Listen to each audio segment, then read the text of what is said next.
mas tanto de coisa que nossa criatividade produz.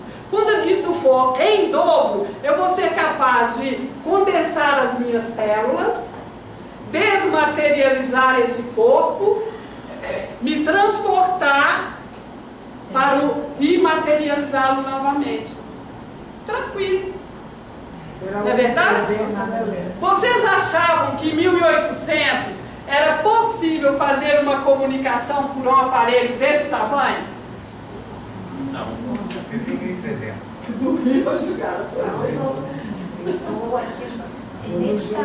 Acham que era possível? Igual nós fazemos isso? Vocês acham que era possível num aparelho pequenininho assim e até menor, um pendrive, ter tanta informação assim? O menininho perguntou para mim no consultório, eu sempre levo o banho dele no consultório, né? Para onde vai as anotações? Eu falei para ele que no iPad tinha um lugar chamado anotações. Ele falou, para onde vai as anotações da internet? Eu falei, para a nuvem.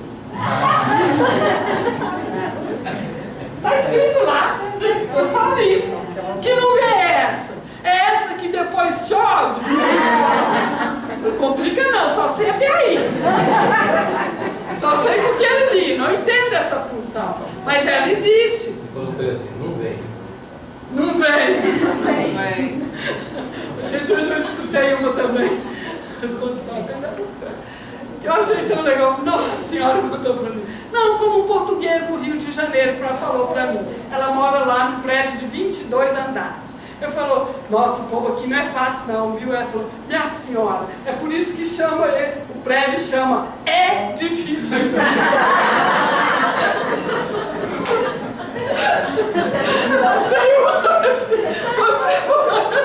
É difícil. É difícil,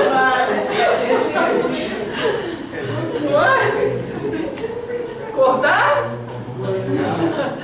Então, essas possibilidades, elas existem para nós, porque nós também não sabemos que aquela condição, de onde vem uma força nervosa. Soma do quê? Por que às vezes aparece, materializa e às vezes não? Temos controle disso ou não? Mas isso é igual está escrito ali, uma faculdade. Que vem naquele pergaminho lá que a Déia falou que já está previsto que a pessoa vai ter essa faculdade, ou isso é uma coisa desenvolvida? Então,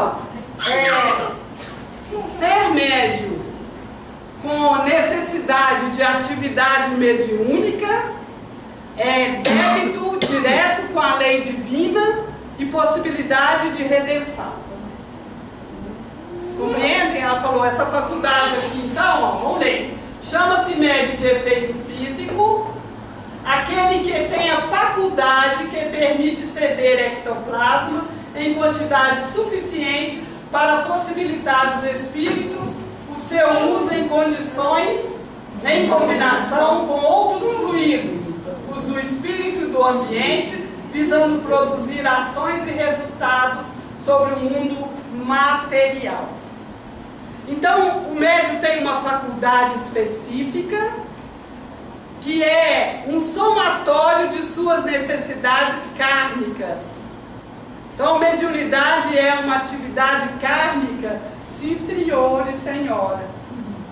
É uma necessidade de atividade edificante para a sua própria redenção. Então, quando nós trabalhamos uma atividade de tratamento espiritual, e alguém diz assim, a gente vai atender o irmãozinho, a gente dignifica o irmão. Porque ninguém é irmãozinho. Vocês iam gostar de falar, irmãozinho, colocando você melhor do que o outro? Impossível. Então, quando nós oferecemos de nós mesmos numa atividade de tratamento espiritual, seja ela qual for, nós estamos trabalhando por nós mesmos, pela nossa própria redenção. Eu faço algo muito importante para mim, e se isso a beneficia, ela é que está adquirindo benefícios que Deus encaminhou para ela. Compromisso dela com a lei divina. Compreende isso? para que não fique embolado dentro de nós.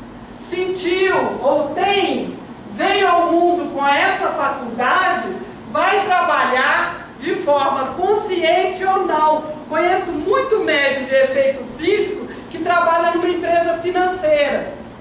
E ele é um dos pilares de harmonização e equilíbrio, igual vocês falaram, daquele ambiente. Está trabalhando? Está. Fazendo a tarefa dele, neste momento, de forma inconsciente. Estes que vêm ao grupo espiritual, grupo espírita ou espiritualista, e têm uma atividade mediúnica, esses são comprometidos com o outro. Está lá no pergaminho, no programa, no planejamento espiritual dessa criatura. Aos 40 e poucos anos, vai ingressar numa atividade de tratamento espiritual por si. Aí chega aos 42, eu fiz birra até não poder mais. E é triste. É triste. É triste esses que não podem trabalhar. Eu sei. Fiz muita manha, fiz muita resistência, fiz muita oposição. Porque não é da nossa natureza humana sermos espirituais conscientemente, é? Não. Vocês aqui são seres humanos com consciência espiritual normalmente? Não. A maioria das vezes nós esquecemos. Às vezes entramos na reunião, é preciso que o Espírito fale para a gente. Não é verdade? Vocês são espíritos encarnados e estão aqui trabalhando espiritualmente. Aí a gente cai na real. Não é verdade? Na atividade de sábado, por exemplo, essas condições são naturais. Às vezes é visível os mentores espirituais colherem ectoplasma dos que estão ali vibracionais, enfermos ou não, os que recebem tratamento ou não, como doadores. Chegam lá e recolhem aquele material. Levam para um lugar específico, acrescentam outras substâncias vindas dos planos espirituais e emanações da natureza. Formam órgãos, um baço, um fígado, um rim, pedaços de nossos pulmões, veias, veículos de várias formas físicas são ali materializados e colocados no nosso perispírito, feito uma cirurgia normal. Abre-se o campo perispiritual daquela pessoa, retira o pulmão dela e coloca um outro, ectoplasmático. O corpo físico absorve aquele ectoplasma. Ou não. Por isso é que se pede assim, olha, depois disso você vai ao repouso. Não façam como a Denise. Saiu da reunião de tratamento amor. Estou exagerando, mas você segura a onda.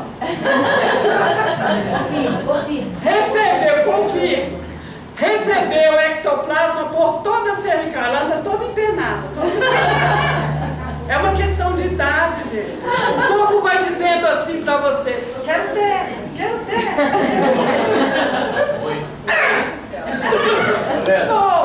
É por isso que o irmão Dias pede muito esparadrapo, é para cumprir essa. Sempre pede esparadrapo, tá? Pede para não tomar banho. Pede para não tomar banho. Ele pede plástico. O emplástico que, por exemplo, ele fez um corte, uma abertura no intestino de alguém. É difícil, né, Não é? No intestino de alguém. Claro que ele não abriu. Ele sobe o corpo perispiritual, abre, depois põe um emplástico, que é uma coisa assim, parece um ectoplasma, mas ele é muito misturado com produtos da natureza, parece uma pasta fitoterápica. No vale, então, ela é visível, parece planta maçagada. Macerada. A língua às vezes vai e volta. Não é verdade? Pede para não tomar banho. E pede para que não tome banho. Como estava contando o caso da Denise. Denise recebeu ectoplasma por toda a cervical, pela região bulbar. E ficou novinha. Ele disse, não tome banho e mantenha em repouso. Ela falou, tô joinha, 11 horas da noite, já melhorou bastante, vou pra balada. Tomou aquela cervejinha que contou pra você. Dançou bastante, não foi, Luciana? Chegou em casa, não tinha ninguém em casa. Um montão de amigos. A cada copo de chope, esse calor, tinha os outros companheiros que tomavam com ela. Aí ela chegou em casa toda acompanhada, abriu a porta. Você não, fica aí. O que quer dizer que nós, aqueles espíritos, gente, médio de efeito físico é uma coisa muito danada também, porque os espíritos reconhecem aquele indivíduo, sabem que dele podem colher o ectoplasma e também manipularem o que querem. Não é? Entende? Então não é só utilizado pelos bons espíritos em atividade. Por que a gente, quando descobre isso, resolve fazer uma tarefa toda protegida, toda amparada? Porque aí você tem onde doar. Você não fica pela rua, pelos bares da vida, né? Expelindo esse material, e espíritos daquela mesma frequência vibratória, utilizando isso sim. Também vamos pensar não só nesses aspectos, como a Andréia falou para vocês, da sexualidade, que é uma explosão ectoplasmática. Naqueles momentos em que você está ali no seu prazer espiritual também, que sexualidade é um prazer espiritual da alma. Não é verdade? Nós estudamos aqui Eros, amor e sexualidade, lembra? Então também tem uma força nervosa. Naquele momento há uma explosão ectoplasmática. No plano espiritual, as relações amorosas são belíssimas. É como juntar, vocês viram um cocum? Lembram? É um filme antigo também. Ele humano e ela extraterrestre. Eu só falo de filme antigo, gente. Aí tá. Eles queriam namorar. Lá onde a Denise está, e o rapaz humano desse lado, ela extraterrestre. E ele lá beijando, abraçando, apertando, ela falou, não é assim. Aí ela vai para um lado da piscina, ele para o outro, porque a água é um excelente condutor de energia, todo mundo sabe disso. Aí do coração dela começa a circular uma energia que expande pelo corpo inteiro, que aciona toda a energia de amor, de prazer, num verdadeiro orgasmo de satisfação, e aquela bola bate para tudo quanto é lado, porque cinema tem que exagerar para a gente entender, né? Vai tum, tum, tum, tum, depois quando chega nele, ele entra em êxtase. Compreende? Isso é uma relação sexual. Quem conduz essa energia é o ectoplasma. É ele que faz essa explosão. Então, todo mundo tem ectoplasma? Tem. Não na quantidade suficiente para ser um doador mediúnico. Não na condição. Como? Nem tão clarinho assim. Nem tão clarinho assim. Porque, olha, de acordo com o meu teor mental, emocional, a cor do meu ectoplasma.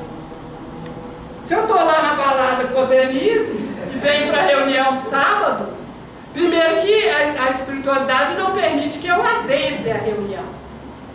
Não é verdade? Porque ali fora nós sabemos que a espiritualidade informou, tem um portal e você tem um código de barras. Quando você passa, eles têm todo o registro do que você fez nas últimas Quanto tempo dura a preparação para a reunião de tratamento amor? Senhora responsável pelo atendimento fraterno, Fátima segue. Quantas horas? 72 horas. Isso quer dizer que a reunião começa às 3 da tarde, 15 horas. Você deve iniciar sua dieta na quinta-feira, 15 horas, antes das 15. 48 horas. 48, né? Entendeu? Eu achei que tivesse. Vocês estão me enganando. Hã? Achei que tivesse feito errado todas as vezes. Sei o quê?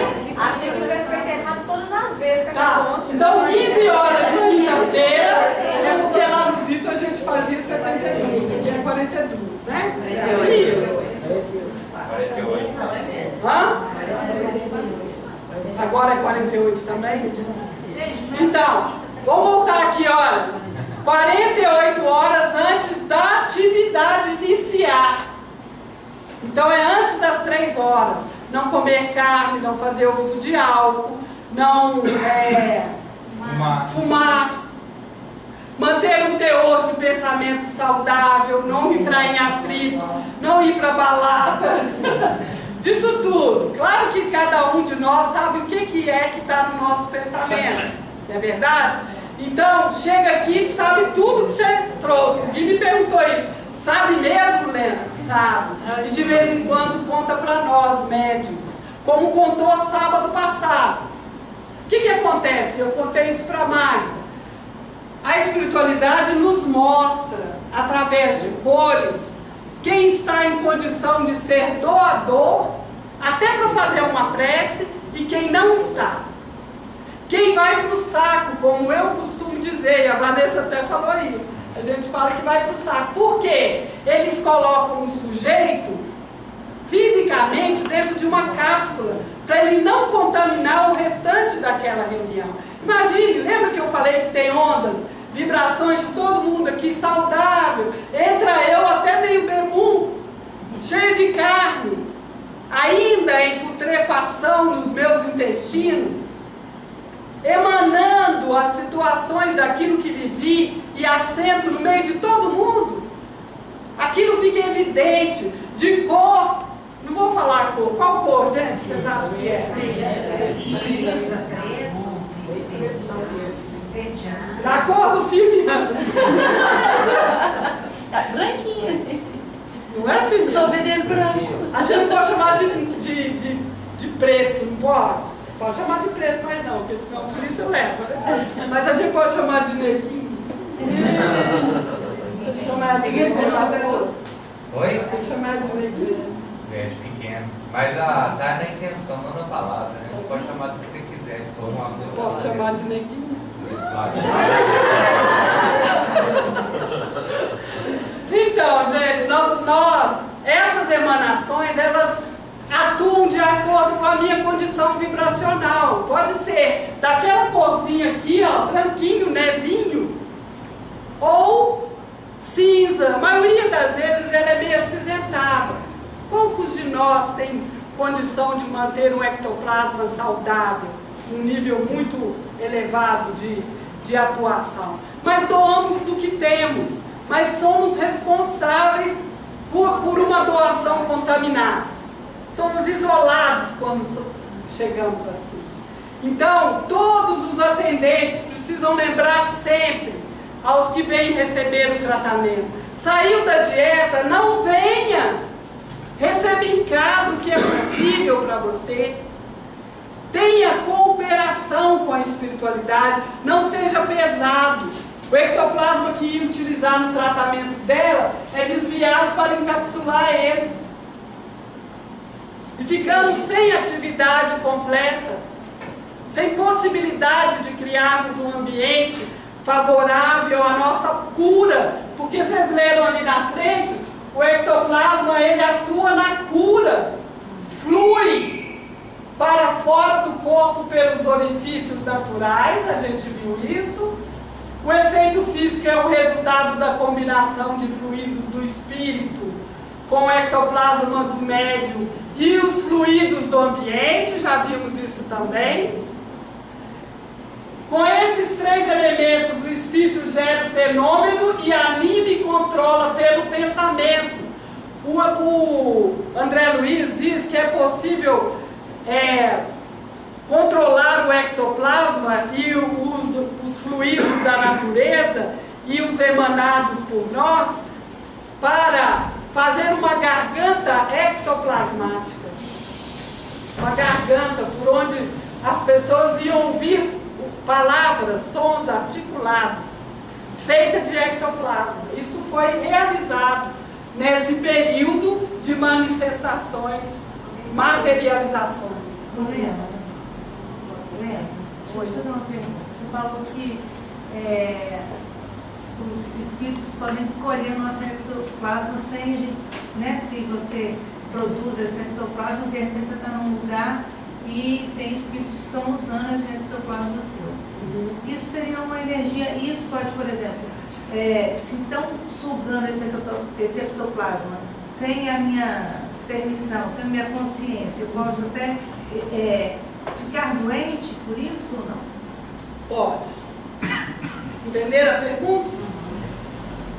Na atividade espiritual ou na vida em geral, nós somos vistos pelo tamanho da consciência, pelo nível de consciência em que atuamos. Seres inconscientes, como a gente vê na doutrina dos espíritos, a consciência dorme no mineral, desperta no vegetal, desenvolve no animal até o hominal. Percebe? A consciência. Então, se você tem um nível de consciência espiritual muito baixo e você é um médium de efeitos físicos, é possível que você desenvolva muito facilmente vícios de natureza a alimentar outros espíritos. E fique por ali, até adoecer, procurar um grupo espiritualista, um grupo espírita, que começar um tratamento espiritual e começar a perceber o tanto que você era inconsciente de si mesmo. Nós somos hoje vistos pela espiritualidade, sempre foi, pelo nível de consciência que mantemos de nós mesmos e do que existe em torno de nós. Isso somos nós, e assim somos avaliados para tudo. Se a espiritualidade quer muito que a Fabíola coopere, o exemplo da Beth, minha irmã, a espiritualidade queria muito que o marido dela recebesse tratamento espiritual. Trouxe a Beth para a atividade no grupo Ismael. O que quer dizer? Se a Beth vai, aos pouquinhos quem iria? E um belo dia ela falou para o espírito assim: ah, você viu só, trouxe o Marco Antônio. Ele falou assim: você se engana. Quem te trouxe foi o Marco Antônio. Não é verdade? Foi assim? O que quer dizer? Que pela necessidade dele e ela em melhores condições, onde eles atuaram? Na consciência dela, despertando. E a dele por aderência, isso é natural. Está aí a Bela com o Marcelo. Não fosse a Bela, esse Marcelo não ia despertar nunca. Não é verdade? Ia estar lá feito um zumbi nesse mundo, inconsciente de que é um espírito em evolução, em busca de si mesmo. A outro não. É um sujeito inconsciente. Não fosse a caridade da Luana. Para ter um menino bonito, charmoso desse lado, é preciso ter caridade. Não é verdade? Vocês que estão aqui pela primeira vez devem achar que eu estou... A questão também de vir pela doença. No meu caso, sim, eu vi. Ou é uma enfermidade que nos traz. Gente, a espiritualidade vai atuando sobre nós e diz: despertem. É outro? Quem trouxe quem? De quem que ela está falando? Renata e Cláudia. Quem? Renata e Cláudia. Claro que o Renato trouxe a Cláudia. Nós podemos ir compreendendo o que se passa conosco pelo nível de atividades que já somos capazes de desenvolver. Eu tenho consciência do que sou. eu tenho consciência do tipo de recurso que emana de mim. Eu posso ser curador de mim mesma e ser instrumento do Senhor para a cura de alguém. O curador é aquele que cura a si mesmo, que trabalha por si mesmo. E ao trabalhar por si mesmo, ele desenvolve alguns recursos que a espiritualidade utiliza para chegar ao outro. Não existe mágica, não existe milagre dessa natureza. Há sempre um processo de crescimento. No Evangelho está escrito, pelas mãos de Paulo, Deus realizava maravilhas. E mais adiante, quanto custou a Paulo manter as mãos limpas, capaz de doar? Quanto nos custa manter o nosso ectoplasma de forma saudável, capaz de curar a nós mesmos? E daí sermos veículos de cura para outros, que também vão se tornar veículos de cura daqui a pouco? Como é que vai ser isso? Que tipo de postura eu vou ter diante de mim mesmo? Não é verdade? Toda vez que eu tomo uma Coca-Cola, eu olho para o meu corpo. Não é verdade? E penso, o que eu trago para mim? Quando eu como minhas batatinhas fritas, a consciência tem doído a cada dia. Quando eu tomo um pote de sorvete de prestígio com Arthur, a vontade de usar somente uma colher,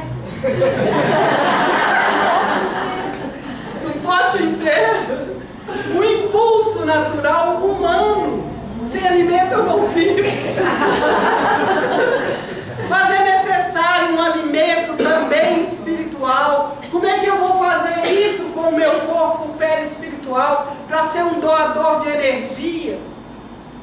Mantendo o pensamento deletério, como diz o Espírito, produzindo fluidos deletérios. O sujeito deita na maca, vocês que já viram esse processo, e a espiritualidade puxa daqui de cima um determinado aparelho que parece um aspirador de pó, que suga a energia deletéria daquele corpo perispiritual. Sabe o que é energia deletéria? Perguntar se pode contar, né? Já viram lodo? Meleca suja? Gosmenta? Mal cheirosa? Com alguns detritos? E um detalhe maravilhoso que eu conto para vocês, que eu fiquei maravilhada com a misericórdia divina. Abaixo da maca tem um recipiente, parece um barril de chope, vazio, por ser um barril, por ser um recipiente assim, eu não tenho muita ideia de formas. Ele é transparente, parece ser de vidro, mas é um material ectoplasmático, manipulado pela espiritualidade. Tudo aquilo que é sugado de todos os pacientes é ali armazenado. E aquilo, quando enche, é trocado. Às vezes enche rapidamente. E aí é trocado e levado para o que eles chamam de laboratório. Aquela substância é viva. Existem milhares de entidades espirituais ali manifestas. Levados ao laboratório, eles são preparados para fazer o que, gente? Um dia terem corpo físico e reencarnarem e terem a chance que nós temos de sermos melhores diante de Deus. Encarnação com possibilidade de consciência, de expansão e melhoria de nossa consciência, é a misericórdia